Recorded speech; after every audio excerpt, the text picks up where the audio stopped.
ನಮಸ್ಕಾರ.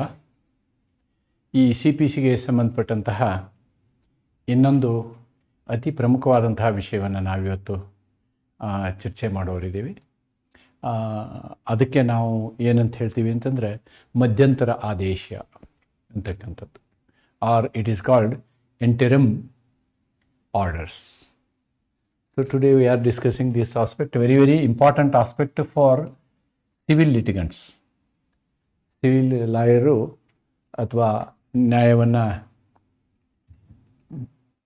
ಪ್ರಾಕ್ಟೀಸ್ ಮಾಡುವಂಥವರಿಗೆ ಬಹಳ ಪ್ರಮುಖವಾದಂತಹ ಇನ್ನೊಂದು ವಿಷಯ ಸಿ ಪಿ ಸಿನಲ್ಲಿ ಅಥವಾ ಸಿವಿಲ್ ಪ್ರಕ್ರಿಯಾ ಸಂಹಿತೆಯಲ್ಲಿ ಅಂತ ಹೇಳೋದಾದರೆ that is all about interim orders.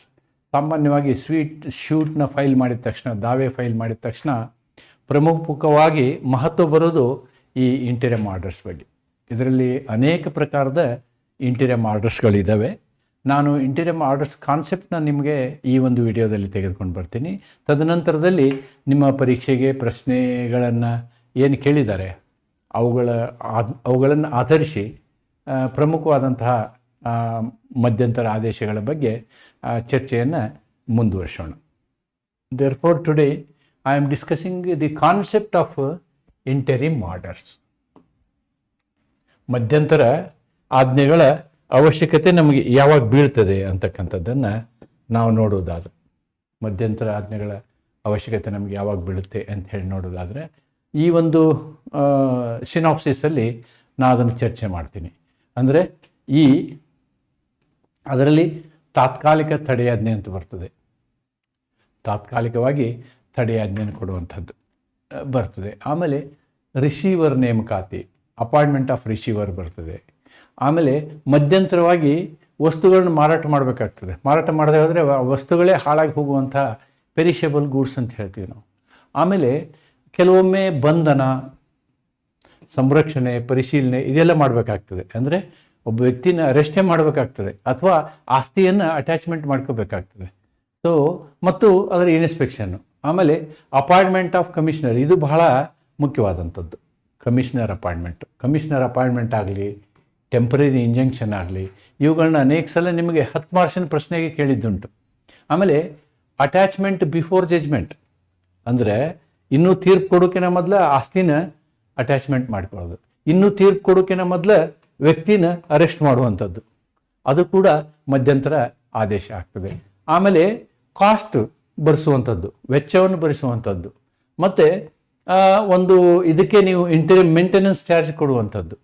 Okay, ಇದರಲ್ಲೇ ಸೆಕ್ಷನ್ 151 ಏನು ಹೇಳುತ್ತೆ ಅಂದರೆ ಇವೆಲ್ಲವುಗಳನ್ನು ನಾವು ಮಧ್ಯಂತರ ಆದೇಶಗಳಾಗಿ ಮಾಡ್ಬೋದು. ಅಲ್ಲದೆ ನ್ಯಾಯಾಂಗ ಅವಶ್ಯಕತೆ ಅನಿಸಿದರೆ ಇದರಲ್ಲಿ ಯಾವುದಕ್ಕೆ ಬೇಕಾದರೂ ಮಧ್ಯಂತರ ಆಜ್ಞೆಯನ್ನು ಕೊಡ್ಬೋದು ಅಂತಕ್ಕಂಥದ್ದನ್ನು ನಾವು ಸೆಕ್ಷನ್ 151 ನೋಡ್ತೀವಿ. That is also called as inherent power. So now let us try to understand what is meant by interim orders. ಮಧ್ಯಂತರ ಆದೇಶಗಳು ಅಂದರೆ ಏನು ಅನ್ನೋದನ್ನು ನಾವು ನೋಡೋದಾದರೆ, it is a temporary judicial direction, ತಾತ್ಕಾಲಿಕವಾದ ಒಂದು ನ್ಯಾಯಿಕ ನಿರ್ದೇಶನ, ಪಾಸ್ಡ್ ಬೈ ದ ಕೋರ್ಟ್. ಇದನ್ನು ನ್ಯಾಯಾಲಯವೇ, ಸಿವಿಲ್ ನ್ಯಾಯಾಲಯವೇ ಅಥವಾ ದಿವಾನಿ ನ್ಯಾಯಾಲಯವೇ ಈ ಆಜ್ಞೆಯನ್ನು ಹೊರಡಿಸ್ತದೆ. ಯಾವಾಗ ನಿಮ್ಮ ದಾವೆ ಇನ್ನೂ ಕೋರ್ಟ್ನಲ್ಲಿ ಚರ್ಚೆಯಲ್ಲಿರ್ತದೆ, ಅದು ಡಿಸೈಡ್ ಆಗಿರೋದಿಲ್ಲ, ಸ್ಯೂಟ್ ಈಸ್ ನಾಟ್ ಡಿಕ್ರೀಡ್. ಒಮ್ಮೆ ಒಂದು ದಾವೆ ದಾಖಲೆಯಾದ ದಿನದಿಂದ ಹಿಡಿದುಕೊಂಡು ಡಿಕ್ರಿ ಆಗುವವರೆಗೆ ಮಧ್ಯಂತರದ ಪೀರಿಯಡ್ ಇದೆಯಲ್ವಾ. ನಾವು let us assume that here is the timeline. Here suit registered, ದಾವೆ ದಾಖಲೆ ಆಗಿದೆ. ಹಿಯರ್ suit decreed, ಇಲ್ಲಿ ಜಜ್ಮೆಂಟ್ ಆಗಿ ಡಿಕ್ರಿನೂ ಆಗಿದೆ. ಈ ಮಧ್ಯದಲ್ಲಿ ಅನೇಕ ಆದೇಶಗಳನ್ನು ಕೊಡ್ಬೋದು ಯಾವುದು ನ್ಯಾಯಾಲಯ. ಈ ಮಧ್ಯದ ಪೀರಿಯಡ್ನಲ್ಲಿ ಅನೇಕ ಆದೇಶಗಳನ್ನು ಕೊಡ್ಬೋದು. ಆ ಎಲ್ಲ ಆದೇಶಗಳಿಗೆ ನಾವೇನು ಹೇಳ್ತೀವಿ ಅಂತಂದರೆ ಮಧ್ಯಂತರ ಆದೇಶಗಳು ಅಂತ ಹೇಳ್ತೀವಿ. ಅವೆಲ್ಲವಕ್ಕೂ ನಾವೇನು ಮಾಡ್ತೀವಿ, ಮಧ್ಯಂತರದ ಆದೇಶಗಳು ಅಂತ ಹೇಳ್ತೀವಿ. ಮಧ್ಯಂತರದ ಆದೇಶಗಳು ಅಂದರೆ ವಿಚಾರಣೆ ನಡೆಯುತ್ತಿರುವ ಅವಧಿಯಲ್ಲಿ, ವಿಚಾರಣೆ ನಡೆಯುತ್ತಿರುವ ಅವಧಿಯಲ್ಲಿ, ಅಂದರೆ ನಿಮ್ಮ ದಾವೆ ದಾಖಲಾದ ದಿನದಿಂದ ಆಮೇಲೆ ತೀರ್ಪು ಬರುವವರೆಗೆ ಇರುವಂತಹ ಮಧ್ಯದ ಸಮಯದಲ್ಲಿ ನ್ಯಾಯಾಲಯವು ಪಕ್ಷಗಳ ಹಕ್ಕುಗಳನ್ನು, ವಿವಾದದ ವಸ್ತುವನ್ನು ಅಥವಾ ನ್ಯಾಯದ ಉದ್ದೇಶವನ್ನು ರಕ್ಷಿಸುವುದಕ್ಕೋಸ್ಕರ. Okay, here the object is to protect the subject matter. ಯಾವ ವಿಷಯದ ಮೇಲೆ ಹೋರಾಟ ಮಾಡ್ತಿರ್ತೀರೋ ಆ ವಿಷಯವನ್ನೇ ಹಾಳು ಮಾಡುವಂಥ ಚಾನ್ಸಸ್ ಇರ್ತದೆ. ಅಥವಾ ನ್ಯಾಯವನ್ನು ರಕ್ಷಿಸುವುದಕ್ಕೋಸ್ಕರ, justice, protect ends of justice, ನ್ಯಾಯವನ್ನು ದೊರಕಿಸುವುದಕ್ಕೋಸ್ಕರ, ಸಬ್ಜೆಕ್ಟ್ ಮ್ಯಾಟರ್ನ ರಕ್ಷಿಸುವುದಕ್ಕೋಸ್ಕರ, ಮತ್ತು ವ್ಯಕ್ತಿಗಳ ಹಕ್ಕುಗಳನ್ನು ರಕ್ಷಿಸುವುದಕ್ಕೋಸ್ಕರ ನಾವೇನು ಮಾಡಬೇಕಾಗ್ತದೆ, ಈ ರೀತಿಯಾದಂತಹ ಆದೇಶಗಳನ್ನು ಕೊಡಲ್ಲ. They are not degrees, they are not decrease. ಅದನ್ನು ನಾವು ಗಮನಿಸಬೇಕು. ದೇ ಆರ್ ನಾಟ್, ಇಲ್ಲಿ ಈ ಏನು ನಮ್ಮ ದಾವೆಯ ಒಂದು ವಿಷಯ ಇರ್ತದಲ್ವ, ಅದನ್ನು ರಕ್ಷಣೆ ಮಾಡೋದಕ್ಕೋಸ್ಕರ ಈ ಒಂದು ಮಧ್ಯಂತರ ಆದೇಶದ ಅವಶ್ಯಕತೆ ಇರ್ತದೆ ಅನ್ನೋದನ್ನು ನಾವಿಲ್ಲಿ ಗಮನಿಸಬೇಕು. ಆದರೆ ಈ ರೀತಿಯಾದಂತಹ ಮಧ್ಯಂತರ ಆದೇಶಗಳ ಉದ್ದೇಶಗಳೇನು ಅನ್ನೋದನ್ನು ನಾನಿಲ್ಲಿ ಲಿಸ್ಟ್ ಮಾಡಿದ್ದೀನಿ. I have listed the purposes here. ಯಾಕೆ ಮಧ್ಯಂತರ ಆದೇಶವನ್ನು ನ್ಯಾಯಾಲಯ ಕೊಡುವ ಒಂದು ಪ್ರಯತ್ನವನ್ನು ಮಾಡ್ತದೆ, ಅಥವಾ ದಾವೇದಾರರೇ ಕೇಳ್ಬೋದು ಮಧ್ಯಂತರ ಆದೇಶನೂ ಬೇಕು ನಮಗೆ ಅಂಥೇಳಿ. ಸಾಮಾನ್ಯ ಯಾವುದೇ ಒಂದು ಪೆಟಿಷನ್ನಲ್ಲಿ ಅಥವಾ ಯಾವುದೇ ಒಂದು ಸ್ಯೂಟ್ ಅಪ್ಲಿಕೇಶನ್ನಲ್ಲಿ ಪ್ಲೇಂಟಿಫಲ್ಲಿ ಈ ಒಂದು ಏನು ವಿನಂತಿ ಇದ್ದೇ ಇರ್ತದೆ, ಪ್ರಿವೆಂಟ್ ಇರ್ರಿಪೇರೆಬಲ್ ಇಂಜುರಿ. ನೋಡಿ, ಅಪರಿಹಾರ್ಯ ಹಾನಿ ತಡೆ ಅಂದರೆ ಅವತ್ತು ಅವರು ತಡೆಯಾಜ್ಞೆ ಕೊಡದೆ ಹೋದರೆ ನಾವು ಯಾವ ಉದ್ದೇಶಕ್ಕಾಗಿ ದಾವೆ ಹೂಡಿರ್ತೀವೋ ಆ ಉದ್ದೇಶದ ಸಫಲತೆ ಆಗೋದಿಲ್ಲ. ಸಬ್ಜೆಕ್ಟ್ ಮ್ಯಾಟರ್ ನಶಿಸಿ ಹೋಗ್ಬಿಡ್ಬೋದು. ಫಾರ್ ಎಕ್ಸಾಂಪಲ್, ಯಾವುದೇ ಒಂದು ಮನೆ ಡೆಮಾಲಿಷನ್ಗೆ ಬಂದಿದ್ದಾರೆ ಅಂತ ಇಟ್ಕೊಳ್ಳಿ. ನಾವು ಅಕಸ್ಮಾತ್ ಅವರು ಇಂಟೀರಿಯಂ ಪ್ರೊಟೆಕ್ಷನ್ ಕೊಡಲಿಲ್ಲ ಅಂದರೆ ಮನೆ ಡಿಮಾಲಿಷನ್ ಆಗಿ ಹೋಗ್ತದೆ. ಆಮೇಲೆ ಅದೇನಾಗುತ್ತೆ, ಇರ್ರಿಪೇರೆಬಲ್ ಆಗುತ್ತೆ. ಮೇಂಟೆನೆನ್ಸ್ ಸ್ಟೇಟಸ್ ಕೋ, ಒಮ್ಮೊಮ್ಮೆ ಯಥಾಸ್ಥಿತಿಯನ್ನು, ಒಮ್ಮೆ ನ್ಯಾಯದ ವಿಷಯದಲ್ಲಿ ಬಂದರೆ, ವ್ಯಾಜ್ಯದ ವಿಷಯದಲ್ಲಿ ವಿಷಯ ಉಂಟಾದರೆ ವ್ಯಾಜ್ಯ ಪರಿಹಾರ ಆಗುವವರೆಗೆ ಯಥಾಸ್ಥಿತಿಯನ್ನು ಕಾಪಾಡಬೇಕಾಗ್ತದೆ. ಅದಕ್ಕೆ ನಾವೇನಂತೀವಿ, ಸ್ಟೇಟಸ್ ಕೋ ಅಂತ ಹೇಳ್ತೀವಿ. ಆಮೇಲೆ ಅದರಿಂದ ನ್ಯಾಯಯುತವಾದಂತಹ ಟ್ರಯಲ್ ನಡೀಬೋದು. ಆ ರೀತಿ ಆರ್ಡರ್ ಕೊಡೋದ್ರಿಂದ ಏನಾಗುತ್ತೆ, there will be a possibility of impartial trial. ಆಮೇಲೆ ದುರುಪಯೋಗವನ್ನು ತಪ್ಪಿಸ್ಬೋದು. ಮಿಸ್ಯೂಸ್ ಆಫ್ ದ ಪ್ರೊಸೆಸ್, ಏನು ಪ್ರೋಸೆಸ್ ನಡೀತದಲ್ವಾ, ಅಂದರೆ ದಾವೆಯ ಪ್ರಕ್ರಿಯೆಗಳು ಅಂತ ಹೇಳ್ತೀವಿ ನಾವು. ದಾವೆಯ ಪ್ರಕ್ರಿಯೆ ಹೆಂಗಾಗುತ್ತೆ, plaintiff files a plaint, then the defendant gives the written statement, then the trial will start and the decree will come. ಈ ಮಧ್ಯದಲ್ಲಿ ಯಾವುದೇ ಒಬ್ಬ ವ್ಯಕ್ತಿಯ ಹತ್ತಿರ ಆ ಒಂದು ಪ್ರಾಪರ್ಟಿ ಇರುವುದರಿಂದ ಅವನು ಆ ಪ್ರಾಪರ್ಟಿಯ ಮೇಲೆ ಯಾವುದೇ ತೊಂದರೆಯನ್ನು ಮಾಡದ ಹಾಗೆ ನೋಡ್ಕೊಳ್ಳೋದಕ್ಕೋಸ್ಕರ ಆವಾಗ ಅಲ್ಟಿಮೇಟ್ಲಿ ನಿಮ್ಗೆ ಏನು ನ್ಯಾಯ ಸಿಗಬೇಕು ಸಿಗ್ತದೆ. ಅಂತಹ ಒಂದು ಅಂದರೆ ಆ ಒಂದು ಪರಿಸ್ಥಿತಿಯ ದುರುಪಯೋಗವನ್ನು ಯಾರೂ ತೆಗೆದುಕೊಳ್ಬಾರ್ದು ಅಂತಕ್ಕಂಥದ್ದನ್ನು. ಆಮೇಲೆ ಪ್ರಾಪರ್ಟಿ, ಪ್ರೊಟೆಕ್ಟ್ ಪ್ರಾಪರ್ಟಿ, ಆಸ್ತಿಯ ರಕ್ಷಣೆಗೋಸ್ಕರ. ಈ ಎಲ್ಲ ಉದ್ದೇಶಕ್ಕಾಗಿ ನಾವೇನು ಮಾಡಬೇಕಾಗುತ್ತೆ ಅಂತಂದರೆ ಮಧ್ಯಂತರ ಆಜ್ಞೆಗಳನ್ನು ಕೊಡಬೇಕಾಗ್ತದೆ. ಮಧ್ಯಂತರ ಆಜ್ಞೆಯ ಉದ್ದೇಶ ಇದು. ಮಧ್ಯಂತರ ಆಜ್ಞೆ ಡಿಕ್ರಿ ಅಲ್ಲ, ಮಧ್ಯಂತರ ಆಜ್ಞೆ ಡಿಕ್ರಿ ಅಲ್ಲ ಅಂತಕ್ಕಂಥದ್ದನ್ನು ತಿಳ್ಕೊಬೇಕು. ಅದರಲ್ಲಿ ಅತಿ ಪ್ರಮುಖವಾದದ್ದು ಟೆಂಪ್ರರಿ ಇಂಜಂಕ್ಷನ್ನು. ಡೆಫಿನೆಟ್ಲಿ ನಾ ಈ ಟೆಂಪ್ರರಿ ಇಂಜಂಕ್ಷನ್ನ ಒಂದು ವಿಶೇಷ ವಿಡಿಯೋನ ನಿಮ್ಮ ಮುಂದೆ ತರ್ತೀನಿ. ಸಂಕ್ಷಿಪ್ತವಾಗಿ ಇಲ್ಲಿ ಅದರ ಪರಿಚಯವನ್ನು ಮಾಡ್ತೀನಿ. A court order preventing a party from doing or continuing to act that may cause injury. ಯಾವುದೇ ಒಬ್ಬ ವ್ಯಕ್ತಿಗೆ, ಅವನು ಪ್ಲೆಂಟಿಫರ್ ಇರ್ಬೋದು, ಡಿಪೆಂಡೆಂಟರ್ ಇರ್ಬೋದು, ಅವರಿಗೆ ಇಬ್ಬರ ಮಧ್ಯದಲ್ಲಿ ಹಾನಿ ಉಂಟಾಗಬಾರ್ದು. ಅಂತಹ ಸಂದರ್ಭದಲ್ಲಿ ಪರ್ಟಿಕ್ಯುಲರ್ಲಿ ಏನಾಗುತ್ತೆ ಅಂತಂದರೆ ಮೇಲ್ನೋಟಕ್ಕೆ ಕಂಡು ಬರ್ತದೆ. ಪ್ರೈಮಾ ಫೆಸೆ ಅಂದ್ರೆ ನಾವೇನು ಹೇಳ್ಬೋದು, ಮೇಲ್ನೋಟಕ್ಕೆ ಅಂತಲೂ ಹೇಳ್ಬೋದು.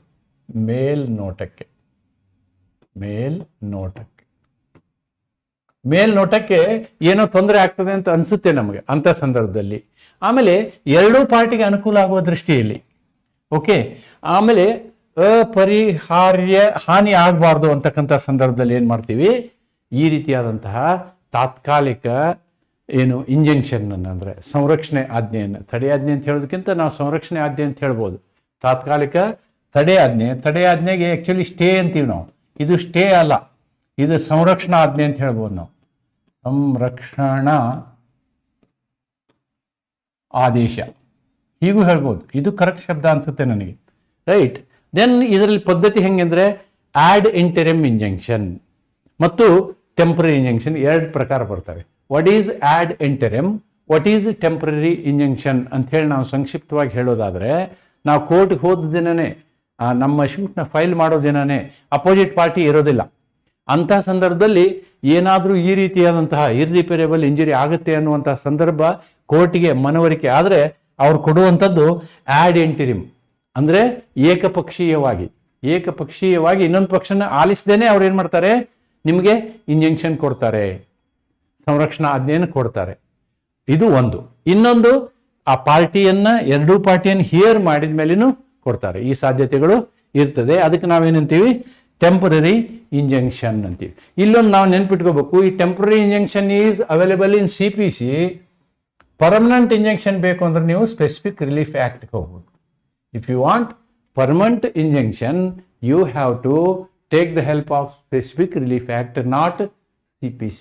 ಎಸ್ಪೆಷಲಿ ಇದರಲ್ಲಿ ಆರ್ಡರ್ ಸೆಕ್ಷನ್ 37ನಲ್ಲಿ ಟೆಂಪರರಿ ಇಂಜೆಕ್ಷನ್ ಬಗ್ಗೆ ಮಾತಾಡ್ತೀವಿ. ಬಟ್ ಈ 37 ಏನು ಹೇಳುತ್ತೆ ಅಂದರೆ, ನೀವು ಇದನ್ನು ಮಾಡಬೇಕು ಅಂದರೆ CPC ಪ್ರಕಾರ ಮಾಡಬೇಕು ಅಂತ ಹೇಳುತ್ತೆ. That is the concept there.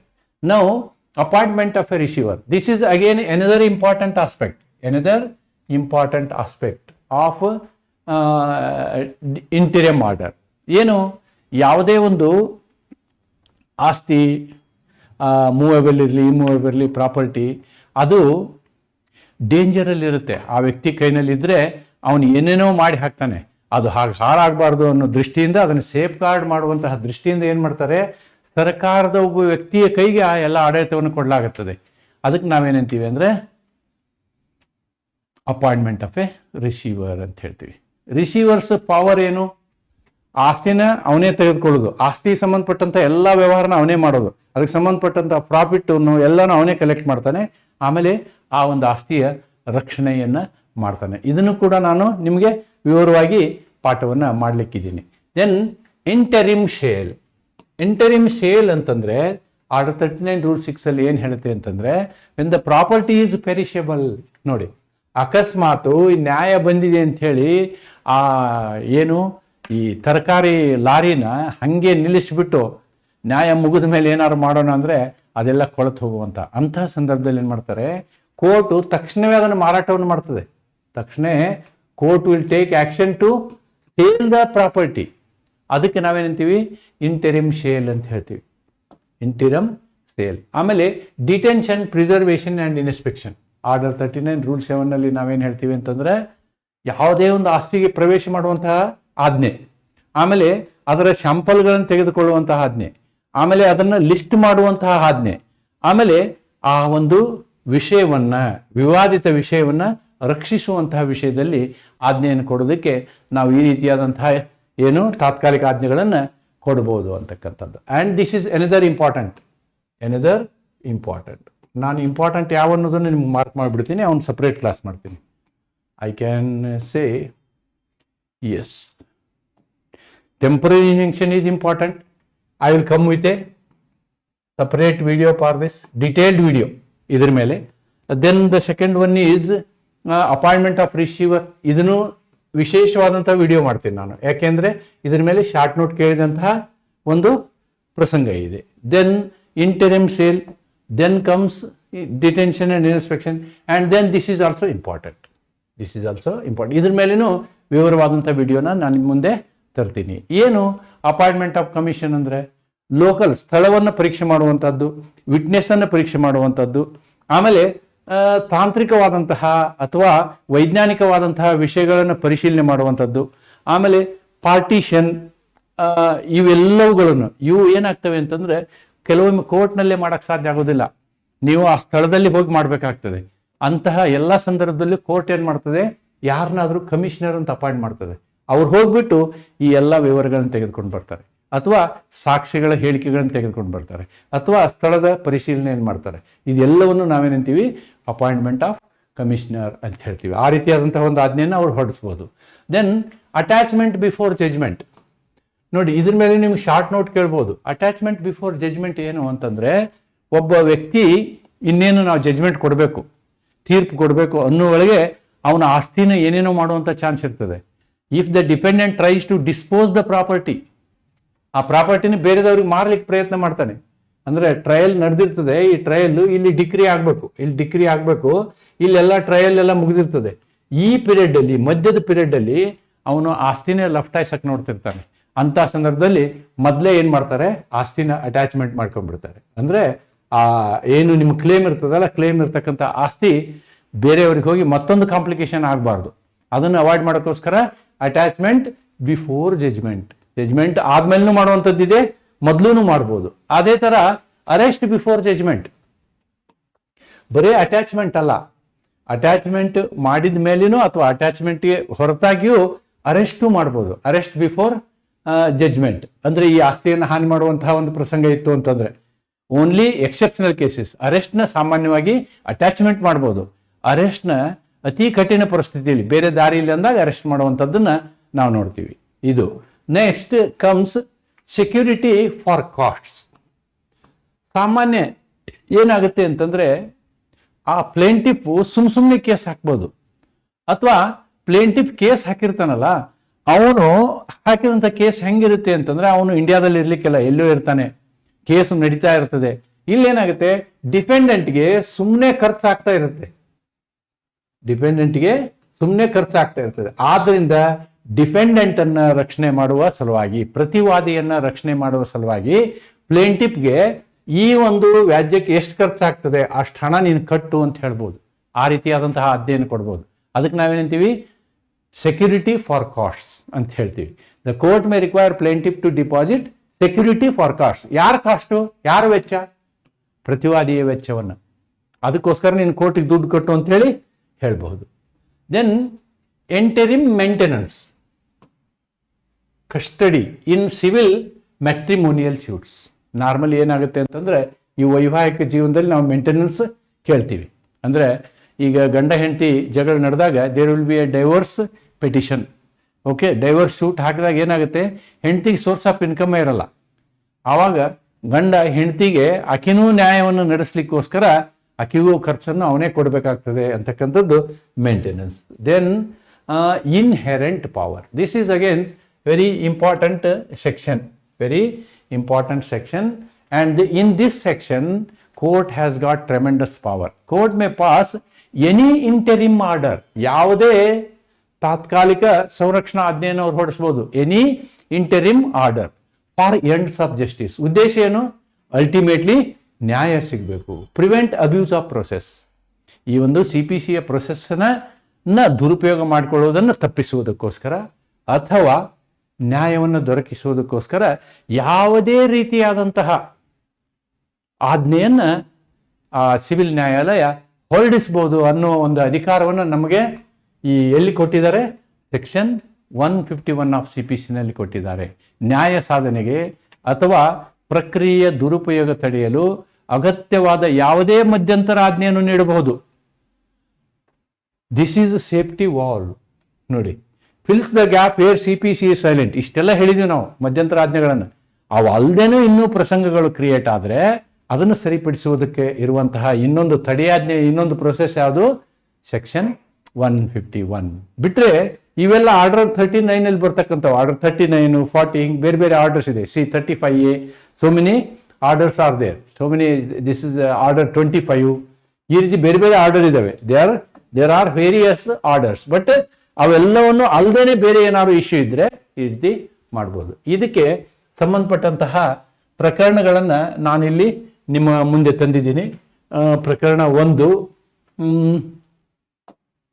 ಪ್ರಕರಣ 2, 3 ಪ್ರಕರಣಗಳನ್ನು ನಿಮ್ಮ ಮುಂದೆ ತೆಗೆದುಕೊಂಡು ಬಂದಿದ್ದೀನಿ. 3 ಪ್ರಕರಣಗಳಲ್ಲಿ ಏನು ಹೇಳ್ತಾರೆ ಅನ್ನೋದನ್ನ ಜಸ್ಟ್ ಚೆಕ್ ಮಾಡೋಣ. ಇವೇ ಪ್ರಕರಣಗಳು ರಿಪೀಟ್ ಆದರೂ ಆಗ್ಬೋದು.